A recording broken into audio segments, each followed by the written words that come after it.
Bhagavate Vasudevaya. Om Namo Bhagavate Vasudevaya. Om Namo Bhagavate Vasudevaya.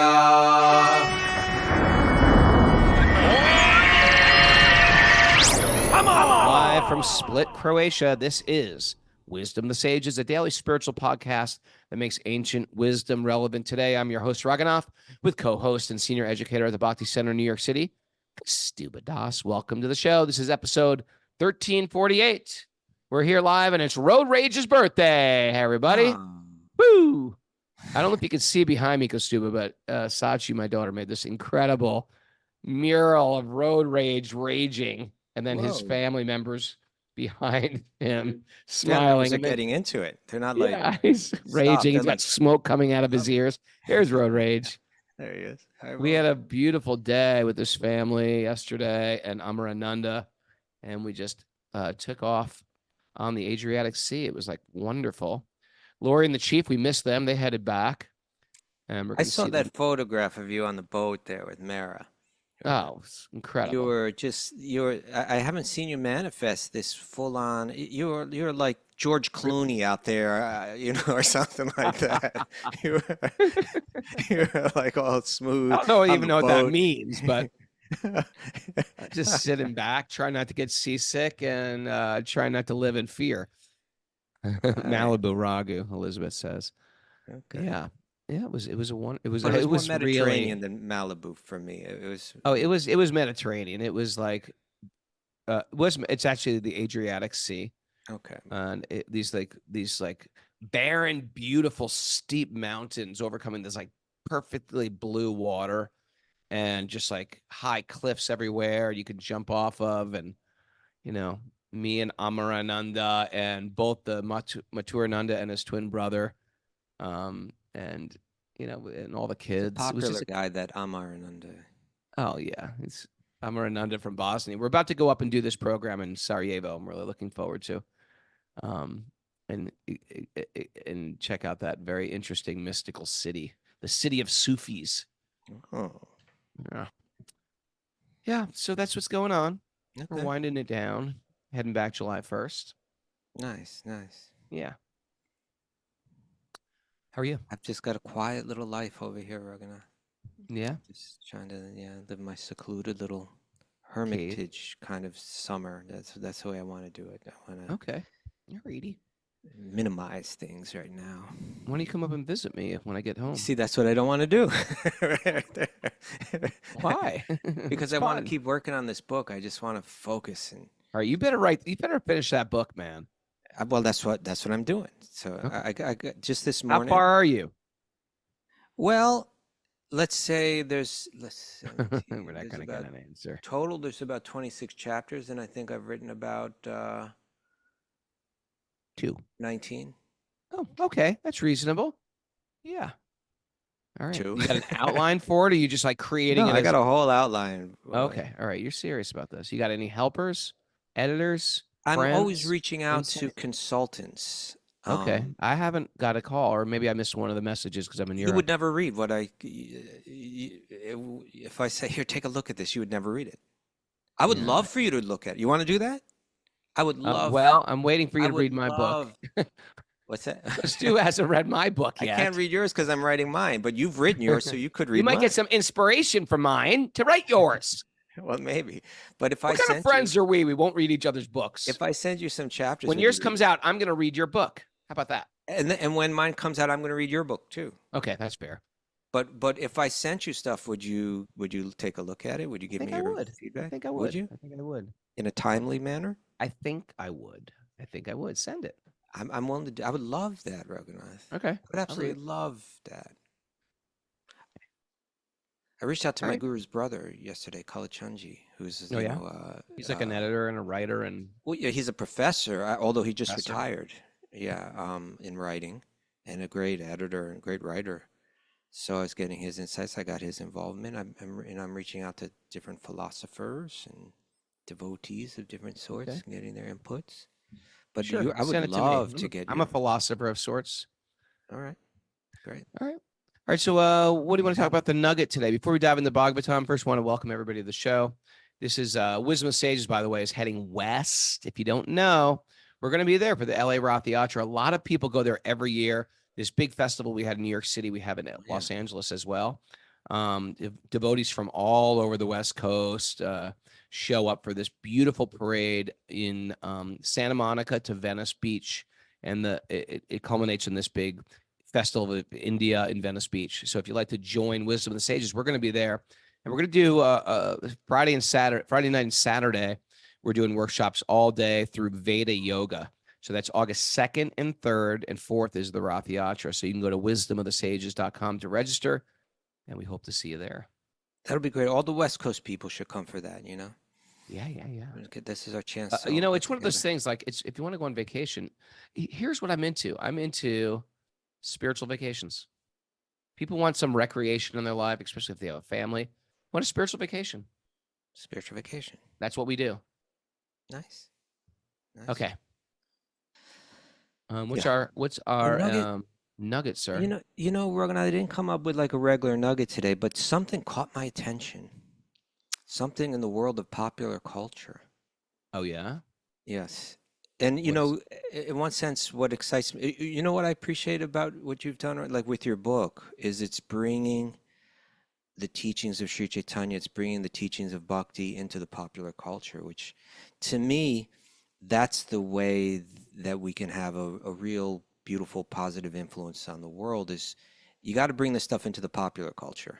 Yeah. You know, it can't sit just in the temples and people are No, you end up wondering. getting in this echo chamber of people who've already heard it. And you got to get out and go outside your circle. And it happens in all kind of ways, you know, like probably in the history of the Krishna consciousness movement, you know, the most significant way was when the Beatles got into it. You know, it's like they were at the pinnacle of popular culture. Yeah. And especially George Harrison took an interest in Bhakti, and through his interests, so many people were introduced to it and had the chance to engage with it. And that continues to this day, even, you know. There's bands all over South America, Eastern Europe, and stuff like that, Germany, America, that are into Krishna consciousness as well. Still, because of you, Raghunath. Go ahead. No. Well, maybe I was part of some of the hardcore bands, but there's other bands. Okay. You know that band Rival Sons? Ever heard of them? No. What are they all about? They have an issue. I don't know, man. They're huge. They're like a big. Oh, so you're just saying there's other kind of bands. There's other kinds of musical bands that are making. That's where I want to go, but making influence, not just from the hardcore sampradaya. Okay. Hardcore lineage. And that's where we're going today, because actually, you know, I suppose we all run the risk of appearing like the old guy yelling at people saying, "Get off my lawn," when we start to talk about how miserable today's popular music is, because it's really bad. You know? I don't know. I'll listen to popular. I don't. Don't even try. I'm not trying to support it or diss it. I just don't listen to it that much. Well, if you go to like the top 10 of the way they measure music now, whether it's Billboard or like Spotify or whatever, it's pretty depressing, man. It's really? Like, okay, just objectively, it's like, what the hell? Where are you going with this nugget, Kastuba? That there's a person out there that's putting out really progressive, dynamic, beautiful, creative music in the popular, you know, in the popular field right now, and that's Willow. You know, Willow Smith. Yeah, Willow Smith, who I think, you know, now as an artist, she just goes by Willow. Okay. All right. But she's, you know, of course, she grew up, you know, I think when she was very young, she put out some kind of hit song. Oh, really? Yeah. But what she's grown into now is like one of the most mature artists out there. I mean, it's like she's got like, what caught my attention was this song. It's called Symptom of Life, or Symptoms of Life. And the way that I found it was through this guy on the internet called Rick Beato, he's like a music producer, Road Rage knows him. He goes, "Oh, Rick Beato, yeah." Yeah, Road Rage will know him. Road Rage He's knows. huge Road on Rage is a very YouTube. popular culture guy. He is. He knows these things. Yeah, and so this Rick Beato he's really big on YouTube, and he has these fantastic videos where he just breaks down music and it really explains the subtleties into it and really helps you understand it. And here's a guy that's, he's very learned in music, and he's got, I would say he's very open-minded about music, but he's also, got refined taste. And he broke down this song "Symptom of Life" by Willow, and he's just revealing just what a brilliant composition. First of all, she's got a band that's like made up of these young musicians. It's almost all girls. There's one, I believe the pianist is a guy, and she's got a female drummer, bassist, guitarist. And they're young and fantastic. And her bass player is this young lady named Mohini Day, who's Indian, but she just kind of plays this fusion of like Indian ragas with, rock and jazz. And she's sick. I mean, she is just like insane. That's a good sick. That's a good type of sick. She's like, you probably never listened. So wait a second. You heard her on what? You heard the song? I saw it through Rick Beato, where he was analyzing her song. Okay. And he was also appreciating the different. I didn't really listen to this kind of music. I listened to it a little bit, but not very much. But when you were younger, did you ever listen to stuff like the Mahavishnu Orchestra? I didn't listen to anything. I listened to the Sex Pistols and hardcore. That's it. You were you've heard of them. And John McLaughlin. Yeah, I never listened to that stuff. But But let me ask you this: she was at the Bhakti Center the other day. Willow Smith. Perhaps, I'm not sure. Yeah, she was. Okay. Everyone told me. Oh, Willow was at the Bhakti Center for that thing that Maharaj was at. Yeah. Oh yeah. Well, she's friends with a lot of our friends, a lot of our Kirtan friends. Of course, John. Friends with me. Friends with me. Kastuba follows me. She follows me on Instagram. Okay, Raghunath. We want to make sure. Well, we had the chance to meet her recently, but in any case. Oh, she sang. Ishwari Sundari says she sang the other night. She probably led Kirtan for Thursday night Kirtan. Wow. But let me fluff this thing out. Go on. Back when we were back in the 70s, there's like a band called Mahavishnu Orchestra, which was like this insane guitarist, John McLaughlin. Okay. And they were into Eastern. I think they were really into Sri Chinmoy. Okay. Know him. But the point is, they play this jazz fusion. Jazz fused with rock, and just like incredibly fast and skillful and stuff like that. This bass player's like that. Okay. And the whole band's great. But here's the point. Here's a young lady that's writing and performing really mature music that's making it, that's really cutting into the popular culture, and that is deeply influenced by texts like Bhagavad-gita and Bhagavatam and Upanishads. It's like, it's mature. It's music that's not just like the most popular music out there right now is like Taylor Swift. And it's one of those things, Kastuba. You get one of these people that are influencers in the world, and they get inspired by Bhakti, and then they inspire thousands. That's my point, if not millions. And that's the beautiful thing. And it's chipping away, but like what I was saying, I believe that it doesn't even have to chip away. Like you get a few influencers nowadays with the power of social media and the information age, and it can just like create a tsunami of Bhakti throughout the world practically overnight. Well, you can hit a tipping point, but I'm saying that wasn't even reached with George Harrison, but like all of these are just different ways. Everyone chips in their own way. And eventually these ideas can become really popularized, ideas about the nature of the self, ideas about reincarnation, ideas about karma, and ultimately ideas about bhakti, that the evolution of the highest evolution of the soul is towards divine love. And when that's recognized, we feel a divine connection to every living being. And that's what we're, as a people, as a whole, we're meant to be working towards.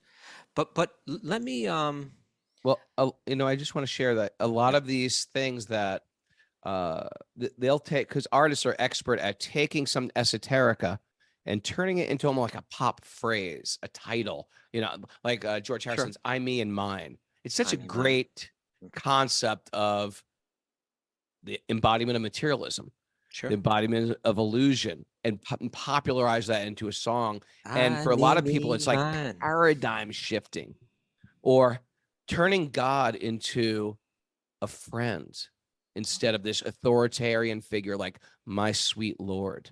Like, how Okay. powerful. Very powerful, Ragnar. Hmm. Go on. Okay, so I should also mention that she performed this song. First of all, the record that the song is from has become a hit #1 on the Billboard charts in the category of contemporary jazz.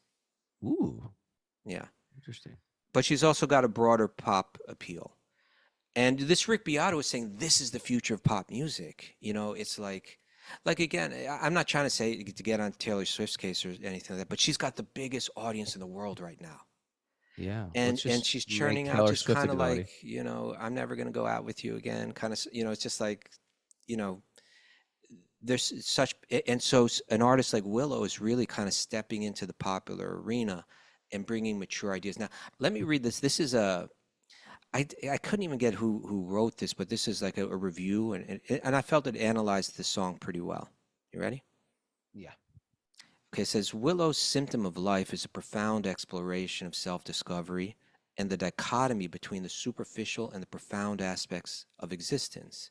The lyrics suggest a journey of peeling back the layers of one's identity to uncover the true self, akin to a snake shedding its skin. This is what we talk about every day on the podcast, right? Yeah. This metaphor indicates a transformation or rebirth, a theme that resonates throughout the song. Willow questions the essence of her being and the nature of reality, implying that what we often perceive is merely a story we tell ourselves, and that there's a deeper truth to be found. The chorus of the song introduces the concept of beauty as a symptom of life, which can be interpreted as the idea that beauty is natural, inherent part of existence, often overlooked amidst the chaos of life. The repetition of "gotta decide" in the song emphasizes the importance of conscious choice in what we focus on, whether to dwell on the lower things or to seek out the beauty that life offers. The song also touches on the human tendency to wait for pain to prompt change, suggesting a need to proactively seek growth and healing. The imagery of a turtle making its way to the ocean, despite the threat of predators, symbolizes the perilous journey of life and the innate drive to survive and reach one's destination. Willow's lyrics invite the listener to contemplate the fragility of life and the importance of understanding and embracing its complexities. The song is a call to recognize the beauty in life, even when it is obscured by suffering, and to make conscious choices about how to perceive and respond to the world around us. This reviewer probably doesn't realize is just how deeply this is influenced by texts like Bhagavad-gita and Bhagavatam and so on. But certainly a clue to that would be that she then performed this song on this platform called, I think it's called Tiny Desk Concerts. Oh, yeah. Which is Mara like, says yes. Mara knows about it. yeah, it's which NPR does on YouTube, which is like, a lot of the most important artists in the world doing these concerts just like in this office, right? And so she performed that with this very impressive band, wearing Gaudiya Vaishnava tilak, wearing the symbol of a Krishna Bhakta, on her forehead. These are just little ways that these important ideas filter into the popular culture, and I think it's significant what she's doing. I think it's significant that I'm impressed with her in that she was born in a famous family, and that's going Very to give her some difficult. very Very difficult to I be mean, born into a famous in family. one sense, it opens up opportunities. In another sense, it's very difficult. But what she's done with it is rather than just settle to be a quote unquote popular musician, she's really developed her craft and gone deep, both musically and lyrically, to produce something that's really Let's valuable. get her on the show. Let's get her on the show. It would be great to have her on the show. I'll write her on Instagram, Costu. What do you think? Well, about you are friends with her. a little bit. Okay. She came to my kirtan. That would be, that would be great to have her on the show. You know, that is a whole different, interesting psychology, though. Being born of very famous parents, and like maybe it probably puts a lot of pressure on people. Like, No doubt. I have to do this. I have to make, And it's rare that you see. I mean, probably not in terms of sales, but I would say that, like, just in terms of maturity, that her music has surpassed that of her father, who was a popular musician before her. Maybe it's maybe. Yeah, it's impressive. That's right. He was a musician too, right? Yeah. That's right. So Awesome. check it out. Go check out "Symptom of Life" by Willow. You can find the original recording of it online. You can or search for her on the Spotify. Tiny Desk thing. Tell you also, her vocal performance is off the charts. I mean, That's a good thing, also. in a good way. It's Yes. on the charts in a good way. Like, Okay, we put the link on it's the also off the we charts. put the link on the message board for those who are listening on Zoom. All right, Maybe we could put it in the show notes, Miss Mara. Is that possible? put it in the Yeah. show notes. Maybe Yeah. maybe the video as well as the Tiny Desk performance. Okay, Sure. cool. All Thank you, right, Mary. let's move it on. Ready? Yeah. Bhagavatam. Bhagavatam. Narayanam namaskritya naram chaiva narottamam devim saraswatim vyasam tato jayamadhirayat. Before we start in the Srimad Bhagavatam, which is our very means of conquest, one should offer respectful obeisances to the Supreme Lord Narayan, unto Narayan Rishi, the supremest human being, to Mother Saraswati, the goddess of learning, and to Srila Vyasadeva, the author. Nasta prayeshva badreshu nityam bhagavat sevaya bhagavati uttama shloke bhaktir bhavati naishtiki. By regular attendance in classes in the Bhagavatam and by rendering service to the pure devotees. All that is troublesome to the heart will become eradicated, and loving service to the Supreme Lord, who is praised with transcendental songs, will be established as an irrevocable fact. Om Jnana Timarandasya Jnananjana Salakaya Chaksurunmadatam Nena Tasmai Shri Gurave Namaha. I was born in the darkness of ignorance, and my teachers are opening my eyes with the torchlight of knowledge. I offer my obeisances at their lotus feet. Reading from the Srimad Bhagavatam, Canto 7, Chapter 10, Text 65 and Text 66. Why don't we just go back to text 64 for a second, Raghunath? Text 64. Yeah, because I Okay, thought that Maya was... Danava, the architect of the demons. Yeah, this and just a bit of a recap. We're hearing just at the end of this chapter a little story. We get a little story that has to do with, it just helps us understand who Krishna is. And one reason why this is important, and one reason why Vyasadeva is highlighting this here in the Srimad Bhagavatam, is because in previous texts that Vyasadeva has written, like other Puranas, like Shiva Purana, if you read the Shiva Purana, it's likely you're going to walk away feeling, oh, Shiva seems to be the source of all existence. The Supreme Personality of Godhead. The Supreme Personality of Godhead. It wouldn't be difficult to come to that conclusion. Sure.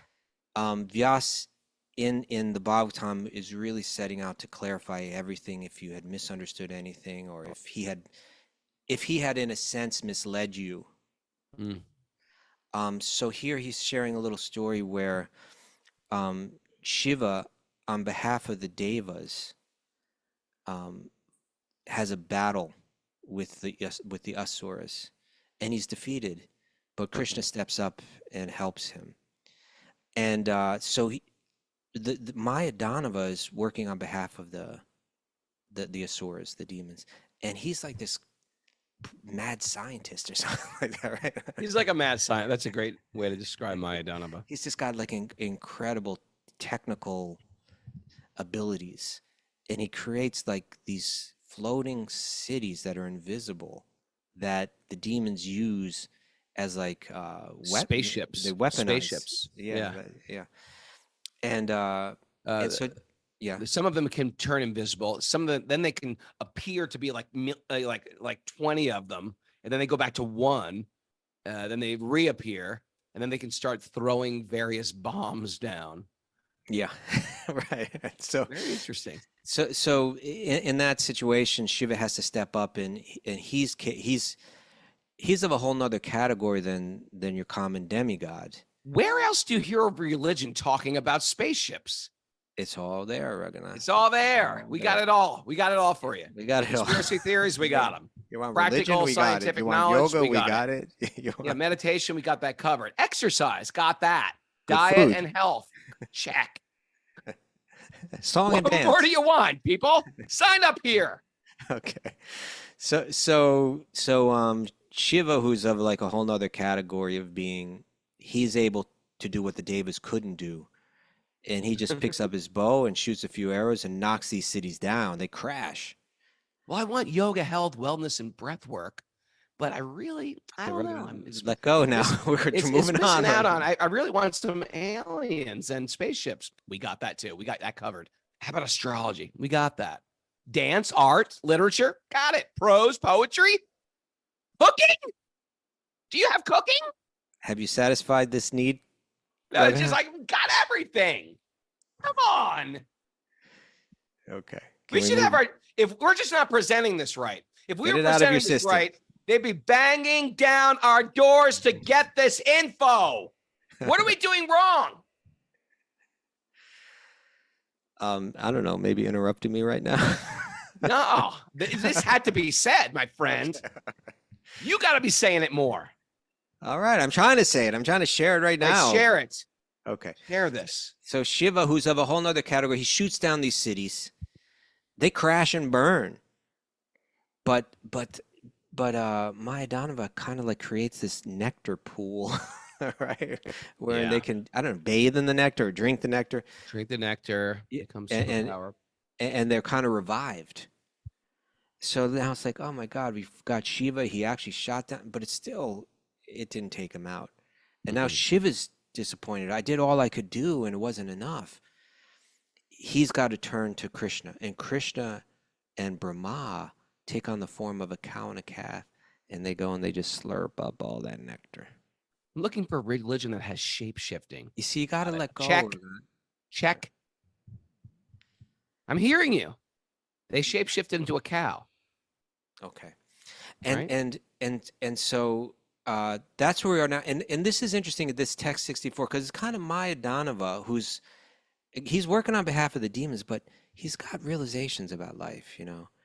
Yeah. And I think that text 64, it has a lot to do with how a wise person plans in this world. Like we set our plans, and sometimes we see that destiny just doesn't allow our plans to unfold in the way that we had intended. He's working for the demons, terms with that. But he's got some spiritual realization. Here's what he says. Yeah. What has been destined by the Supreme Lord for oneself, for others, or for both oneself and others cannot be undone anywhere or by anyone, whether one be a demigod, a demon, a human being, or anyone else. Okay. That is the equivalent to acceptance, Yeah. I trust that there's some divine plan and I can't change it and it's out of my hands. And that's a difficult place to get to. It takes sometimes it takes people a whole lifetime to realize they're not in control. Many lifetimes, right? But this is where the Bhagavad-gita becomes so important, is that Bhagavad-gita became so significant amongst all the vast Vedic literature, because it really gave very clear, easy to understand instructions. The language of the Bhagavad-gita and the Mahabharata, it's accessible to the masses. Whereas like the earlier writings of the Vedas and the Upanishads, they're more cryptic and written in a more archaic style, hard to grasp.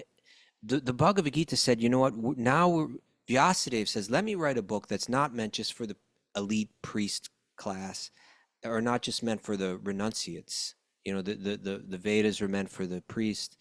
The Upanishads are geared towards the renunciates. He wanted to write for the masses, men, women, Shudras, whoever, like everybody would have access, could read these stories, hear these stories, understand the meaning of them.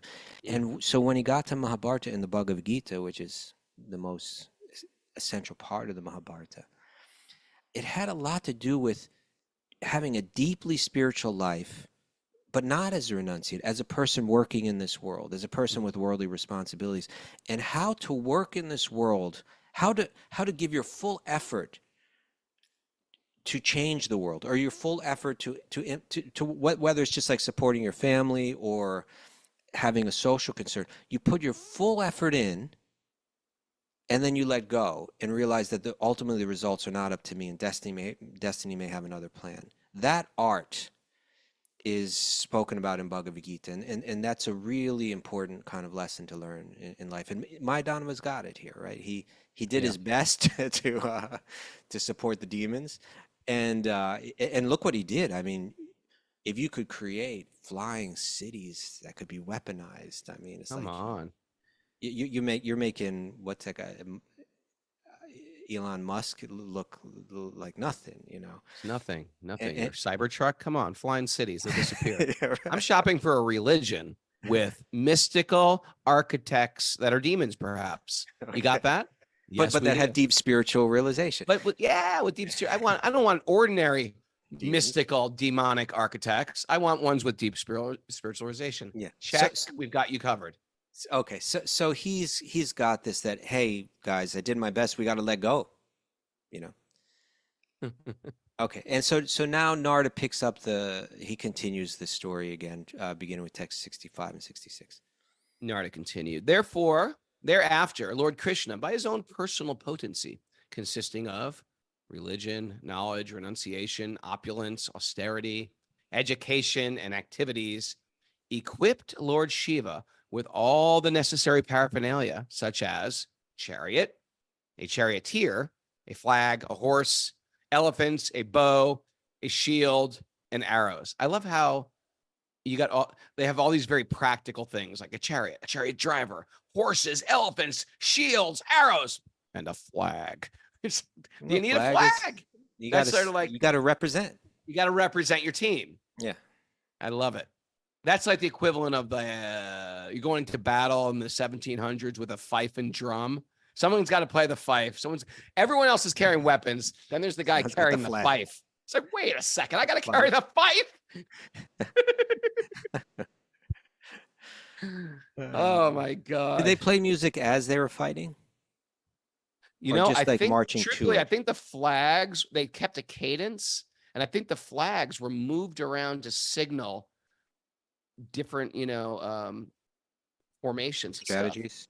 Maybe the chief can write on the message board if he's got some He's giving me a thumbs up there, the chief on the message board, All right. who is chief petty officer. He knows this. Okay.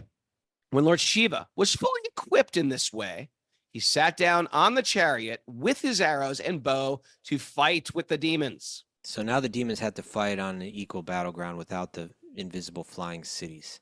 Yeah, good luck now. Yeah. My dear King Yudhisthira. So this story is being told to King Yudhisthira. The most powerful Lord Shiva joined the arrows to his bow, and at noon he set fire to all 3 residences on the demons and thus destroyed them. Therefore, he's known as Tripurari. Tripurari. Yeah. Tripurari, the 3 killer of the 3 cities. Destroy the 3 worlds. Yeah. In the sky, the inhabitants of the higher planetary systems beat many kettle drums. The demigods, saints, pitas, siddhas, and various great personalities showered flowers on the head of Lord Shiva, wishing him all the victory. And the apsaras began to chant and dance with great pleasure. This is going into the battle. Mm-hmm. O King Yudhisthira, thus Lord Just Shiva like, is nowadays you have like when these guys do like boxing or MMA, yeah, and they enter the arena, they come down like the aisle and they're playing everyone's screaming, and they play their music. They play their music and they got their team. Yeah. So this is like way beyond that. It's like you got music, you got dancers, they're raining flowers down, and you're like, I'm ready to fight. Yeah. Yeah. It's an event. Seated in their okay. 67. My dear King Yudhisthira. No, that's wrong. 68. 69. O King Yudhisthira, thus Lord Shiva is known as Tripurari, the annihilator of the 3 dwellings of the demons, because he burnt these dwellings to ashes. Being worshipped by the demigods, headed by Lord Brahma, Lord Shiva returned to his own abode. Okay. The Lord, Sri Krishna, appeared as a human being, yet he performed many uncommon and wonderful pastimes by his own potency. Mm-hmm. How can I say more about his activities than what has already been said by great saintly persons? Everyone can be purified by his activities simply by hearing about them from the right sources. That's what we're doing right now. We're hearing Yeah. from them, from the Bhagavatam himself. That is yoga in itself, right?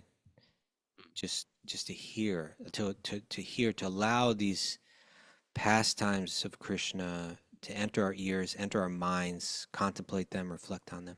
Why don't you In the read seventh chapter of the Gita, Krishna says, I'm going to explain everything, both phenomenal and numinous, of this world and the other worlds.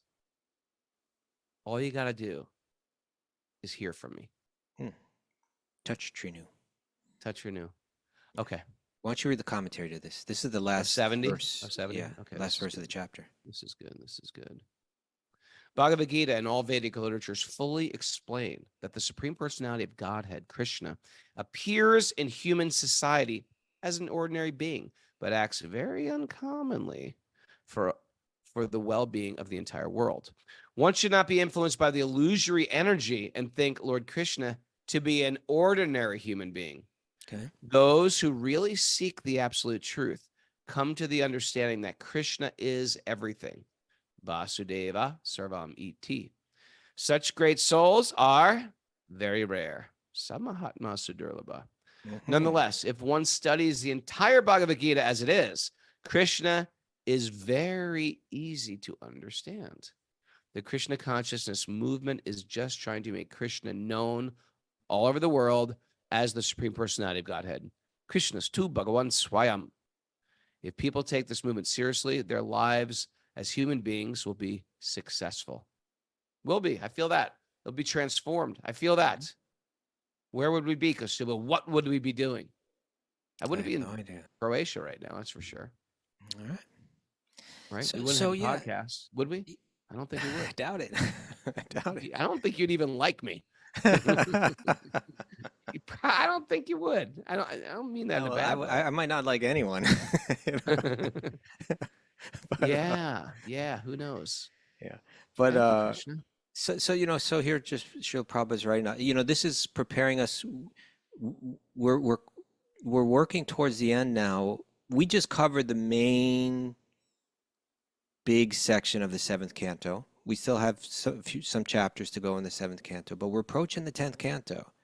Mm-hmm. And so we're getting a little taste of that here where Narada is saying, you just hear about Krishna.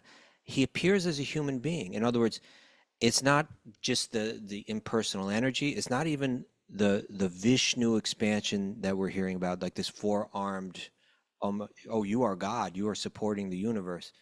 But he appears with 2 arms, like a human being, engaged in kind of like human-like concerns, but in very unique ways. Very unique.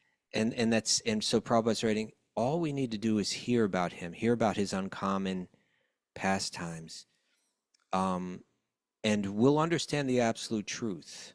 In its highest way, he says, those who really seek the absolute truth, they go beyond the impersonal understanding. They even go beyond the Vishnu conception, and they come to the understanding that Krishna is everything, Vasudeva Sarvamati. And that can be understood in many ways. It could be understood in like the Upanishadic way that what's the verse that I'm thinking of? Sarva Kalvidam Brahma, that everything is made of the spiritual energy of this absolute truth, right? So everything is Krishna because he's the part of Brahman. He is the Brahman that all spiritual energy emanates from. But it can also be understood in that very personal way, personal and aesthetic way, that Vasudeva Sarvamati, that Krishna is everything, like Krishna is my everything, right? It's like our entire purpose, every living being's entire purpose, can be found in him. He's everything. There's nothing. The happiness, satisfaction, completeness is not found outside him. Krishna is everything in that sense. It all depends how your teachers train you to see. Huh? Okay. Nice. Remember, Satchidananda Swami answered that question the other day. He said, well, how do you supposed to see the Ganga? He said, the Ganga is a river. That's one way to see it. It's a river. Yeah. Another thing is it's like a divine energy. It cleanses one bathes sins away. Yeah, you could see it like that. And another way to see it is the Ganga is a goddess, actually. Person. Right. It's a being. It's a being. Yeah. And you can actually rationally come to that conclusion. Like the earth is a being. It's a god. The earth is a goddess. The earth is a living, breathing organism. It's got to have a soul. Yeah. And so depending on how your teachers train you to see it, you'll develop that vision. Mm-hmm. Train me, Raghunath. I can do that for you. I'll help you. Okay. I'll help you. But first you must surrender. I surrender what? My body, mind, words, money? What do you want? All of it. Full surrender. All right, so we finished that chapter. We could move on to the next chapter. We got about 14 minutes. We could read a little of the Willow lyrics as you like, Raghunath, whatever you want to do. Oh, I'd like to read those. You want to hear the song a little bit? Hear from it? I don't want to hear the music. I want you to just read the lyrics. You want me to sing it? No, just read it. Okay. No. I love you. Just read it though. Okay, I'll read you some of the lyrics. I can rap it for you if you want. You know, it's one of those songs that sometimes it's hard to understand exactly. It's a little vague. So, but one way it could be understood is it's just kind of like throwing abstract thoughts of transcendence out. You know, I'm not saying that there's not a thread to follow. Certainly to some degree there is, but sometimes it reads to me just like it's a little trippy the way it sounds, and it's a little bit like thoughts hey, Stu, but before you start, someone on the message board You're not even listening to me, right? I am. It was abstract, like thoughts. It can be tied together. I was listening, right. But something jumped out at me, and I thought you might want to address. Someone said, "Is it on the topic that we're talking about, or are you going back to the drums and the?" Well, it's about Willow. Okay, what do you hear got? me? Is it? You thought I was trying to pitch my religion again as a? No, I thought you were going back to the war and the drums and the fife and all that. No, that was good too. It was like, do you have to be initiated to wear tilak? Oh. Someone asked that question. Oh, you don't have to be initiated to wear tilak. I mean, there's other, not in our lineage. I know that in the Sri Sampradaya, you know, like we wear tilak not just on the forehead, but like on 12 different parts of the body. And they actually brand those, not all 12, but they kind of brand the markings of the Lord on you in the young men, right? When young Brahmin men, they get that. What do you think about that? Would you like to do that, right? Get branded? Yeah, I would. Yeah. I talk like I like it right now, but as it's branding me, I might have a second thought. It must really leave a mental impression, though, when you get that brand and then you have it there on your body. You are in the club. It's like, I think fraternities do that as well. Branding? Yes. Okay. Let's get serious. Let's get serious. Serious now. Okay, so first let me read this. This is what Willow said herself about this song. Okay. She said, "The whole secret of esotericism lies in controlling the mind and in working with it as an artist would work on a canvas producing whatever he likes. I like this already. Begins with the passage which only grows more and more complex." Okay, maybe I copied and pasted that a little wrong or something. She continues, "When we were able to produce on the canvas of our heart all that we wish and erase all that we wish, then we arrive at that mastery for which our soul craves." This is an interesting way to think of yoga, to think of bhakti, right? The canvas of my heart, the canvas of my mind. You know what? I've just been letting anyone just throw their paint on it, you know, coming in through my senses. I want to erase what I don't want there, and I want to place there what I do want to contemplate, where I do want my thoughts to go. She says, we fulfill the purpose for which we are here. In this way, we fulfill the purpose for which we are here. Then we become masters of our destiny. It is difficult, but it is the object that we pursue in life. Interesting, right? Yeah, beautiful. She's been reading these books. You can tell she's thinking about life. Okay, here's the lyrics. Pushing and peeling myself out of my disguise. Nice. Looking Shedding at the ego. shedding the ego. Reports by Raghunath. Go. Okay, all right. Looking at you, now I'm wondering, who am I? And that looking at you, I'm wondering if that's even referring to Krishna. It's possible. Right. Okay. If I could take you back, I couldn't define feeling absence of time. See, I have a little hard time stringing all that together. Me too. But Me too. yeah. Keep reading. Knowing all is decided, there's nothing here left to find. The story's all in my mind. Okay. All right. Okay. You know, I've been conditioned to think a certain way about myself. Therefore, I'm wearing disguise. I'm going to reach out to her today and get her on the podcast. Okay. I'm serious. Do it. Serious. Knowing all is decided, there's nothing here left to find. You know, pursuing these different temporary identities, pursuing pleasure through external things, there's nothing here left to find, right? We're chewing the chewed, as the Bhagavad-gita would say. The story is all in my mind. That this is exciting, that this gives satisfaction, that this is what I need to be happy. That's a story in my mind. It's not a reality. Because if we go underneath the layers, we find that true experience that we're looking for, right? Pushing and peeling the layers that cover my mind, looking into the shadow, now I notice the light. Okay. Purport, Raghunath, you want to share something on that? No. Keep going. No, I'm not listening anymore. I was thinking about reaching out to her. What I'm going to say. Okay. Pushing Okay. and peeling the layers that cover my mind, looking into the shadow. Okay. Looking into this world, which is in a sense a reflection. The shadow world. The shadow world. I notice the light. Sometimes we have to look into matter, see it for what it is, to uncover the light. Magic is real when you see it inside. You decide. That's what I say all the time. All right. She must have been listening to you, Raghunath. Maybe, because I always say let the magic continue to flow. I believe she does listen to the podcast sometimes. She mentioned it. Right. Creating life to begin, and all that you know has vanished again. Transcending virtue and sin. Ooh, I like that. That's right. That's everything we talk about every day. These are the things we talk about. So I believe there is a thread to follow, and you can tie it together. The more you read it, the more it kind of uncovers itself. But it also reads a bit like throwing out transcendental ideas, you know, feelings, thoughts. Feast my eyes on lower things while beauty is a symptom of life. Gotta decide if I'm going to see it. Why? Feast our eyes on lower things when suffering is craving the light. Gotta decide how we're going to heal it. Why? Feast my eyes on lower things while beauty is a symptom of life. Gotta decide if I'm going to see it. Why? Et cetera, et cetera. That's the chorus. Then she says, I desperately am trying to find out.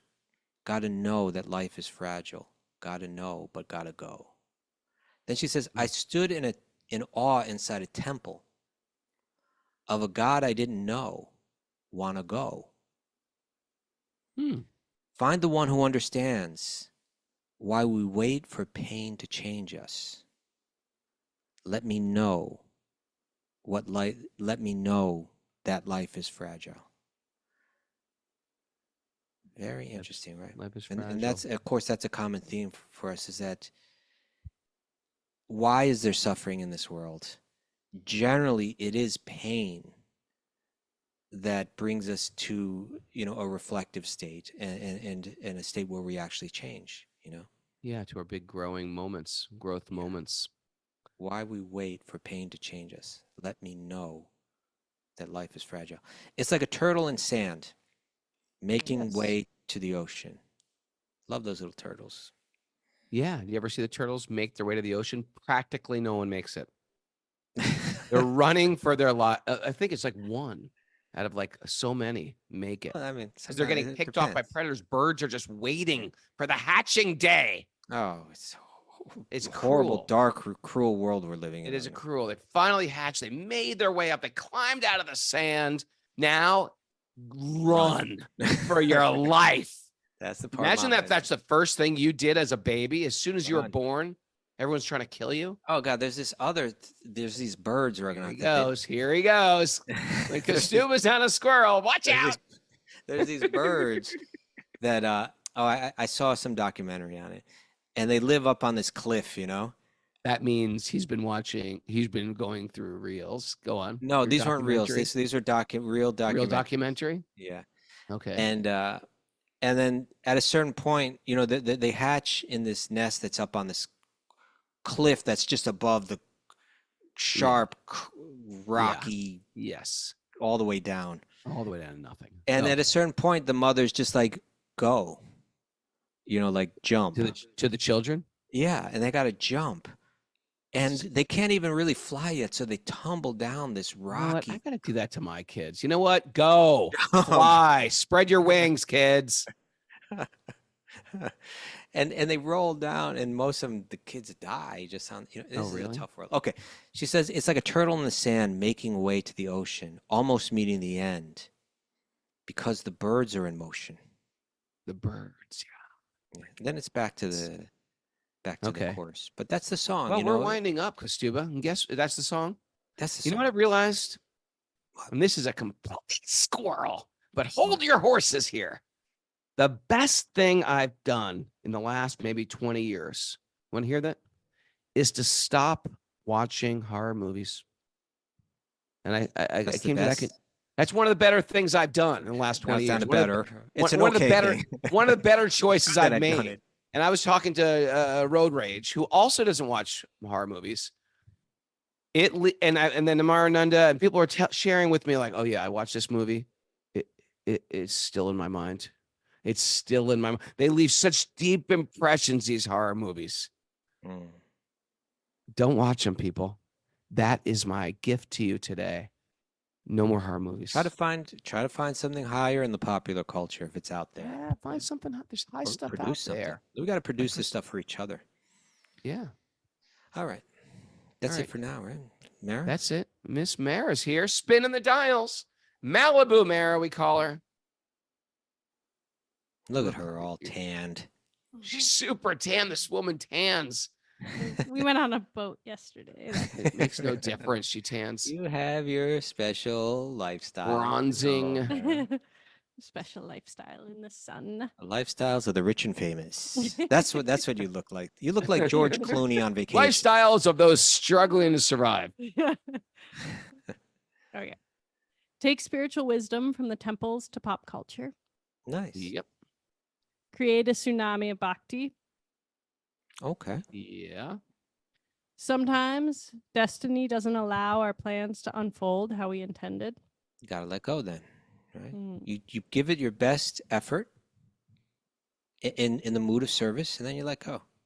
Let go. Yeah. Let it go. Or that brings me to my next one, which is put your full effort in, but be detached from the results. Okay. That's the Bhagavad-gita right there. Yeah. And a takeaway. Take Krishna consciousness seriously for a successful life. Take it seriously, Raghunath. Please. Okay. I was about to tell that to you. That's because you're not taking it seriously enough. I think if you were taking it more seriously, you wouldn't have even said that. Just hear Krishna's pastimes to understand the highest absolute truth. Mary just cuts in now. She's like, enough. It's going to go on for a while. She knows the more that she resists. See, this is what I've learned too, Mary. If you actually directly counter it, that just is pouring fuel on the fire. Oh, yeah. Too stupid. I strategize. We should write a book, Mara. We could. I think we could. Wrangling Raghunath. Reining him in. In their new book called Reining Him In, Mara and Kastuba speak about years of suffering and the lessons they learned. Yeah. Come on, that was a pretty funny thing I was saying today about like I'm looking for religion with. Oh yeah. Come on, that was good. That was good. We got it all. Control the canvas of the heart and mind. Okay. Why wait for pain for the prompt to change? Sometimes it's just that way, you know. But we don't have to wait. You're right, Mary. We don't have to wait. Yeah. Join a religion that believes in shape-shifting. How about that? Just a take a waker. Take a waker. Take away. Take away. That kind of takeaway that wakes you up.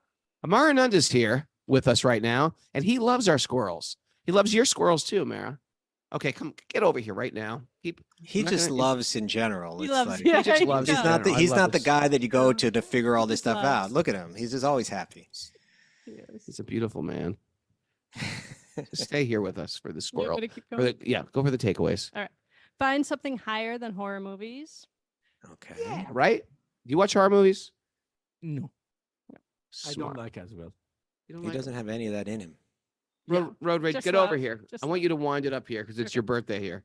I think we Good should little also boy, be good sure. boy, come Let's on. also wish a happy birthday to Velcro How- because I feel Oh, like yeah, he's it's getting a little Velcro's left birthday out. too. They're twins. That's right, Raghunath. They're twins. It's just There not we your go. birthday. You can't get All all right. the credit here. I How- can't how even old is have Road my Rage? own birthday. I have to share it. Okay, so road rage. You don't watch. You're so selfish. Hey, you don't watch horror movies. How many years? I mean, you're like a filmmaker. I never watched horror movies. Why? Why? I would just dream about it for like months. Was it because you're raised religious? No, it's a communist family. Come on, you know you're here with the communists. All right, go. All right, and And I don't want any ordinary mystical demon architect. I want one with spiritual deep realizations. There you go. Yeah, and one that can shift shapes. Shape shift. Thanks everybody for joining us on Wisdom of the Sages. Look at Happy Bhakta Udi. Yeah. Maya, she's happy down there. Marananda, you got any words of wisdom for us today? Love you all. Yeah, that's sort of wise. Birthday boy. Now that he's 45. Time is passing. Surrender. Oh, this guy just won a. The Vaishnava Sangha, the Sangha is all about association. Let's keep on the good association. Yeah, what do you got to say about Sarajevo coming up? I can't wait. I can't wait that you share wisdom with people there. And we sing and uplifting the people's life with the wisdom and kirtan. Wisdom and Kirtan. I wonder if we're gonna meet any wisdom in the sages people. Has anybody ever heard of us in Sarajevo? For sure, and we will more promoting it. That's a plan. We want to promote wisdom of the sage there. We're down. This is what I've been dealing with all week. Dealing with. You guys have just been I'm spearheading. eating delicious Mediterranean foods, Oh yeah, Yeah. and now we're rubbing gonna have your some. bodies such a in good olive time. oil. Oh, Govinda Priya's been like Oh, she takes such feeding good care. us well. And we miss Kosuba Prabhu a lot. Yes, yes. A Maybe next lot, year. A lot. Maybe next year once this book is Please, done. Prabhu. We're meditating on whether Kastuba would have liked that boat ride yesterday. Oh, yeah, I think I we love like boat that boat rides. ride. Yeah, it was beautiful. Oh, Kosuba. There's a lot of kids, and we know how much you love kids. I love kids. I know. Well, you're gonna like them on tenfold. You won't love them anymore. Got a lot of don't like them anymore. The wise uncle. The wise uncle. That was the wise uncle. What am I? You're the fun uncle. You're the fun uncle. Boys and fun. All right.